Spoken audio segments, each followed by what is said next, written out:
115 پہ کال کی، ادھر سے نا انہوں نے بولا کہ مبشر AICR ہے۔ میں نے کہا جی سر بھیج دیں، ہمارا جھگڑا ہوا، ہماری فیملی کو بہت زیادہ نا خطرہ ہے ان سے۔ وہ گھر آیا، گھر آنے کے بعد وجود اس نے بولا کہ میں یہ کس سے پوچھنا ہے۔ میں نے کہا یہ میری والدہ، یہ میرے بہن بھائی، ان سے پوچھ لو۔ اس نے بولا نہیں تم مجھے بہت اچھی لگتی، اور اس نے دروازہ بند کر کے میرے کپڑے بھی سر اتار کے اس نے میرے ساتھ غلط کام کیا۔ اس کے بعد میں نے اپنی امی کو بھی، کسی کو، بھائی کو بھی نہیں بتایا۔ اسی صدمے میں چپ کر گئی تھی۔ اس کے بعد میں تھانے میں جاتی رہی ہوں، میں نے SHO کو جا کے بتایا، انہوں نے ہماری بات نہیں سنی۔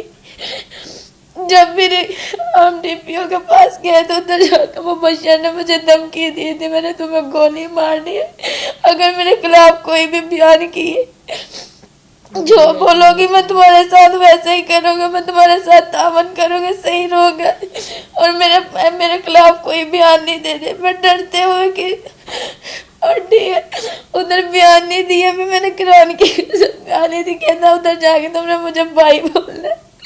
میں رو رہی تھی کہ میں کیسے کس منہ سے بھائی تجھے بولوں، اور تو نے میرے ساتھ غلط کام کیا اور میرے ساتھ زیادتی بھی کی ہے، اور جاتے ہوئے میرے جسم پہ نشان پہ ڈالے تھے، میں وہ بھی نہیں تھی دکھا پائی، نہ اپنے بھائی کو نہ اپنے ابو کو، کسی کو نہیں تھی بتا پائی۔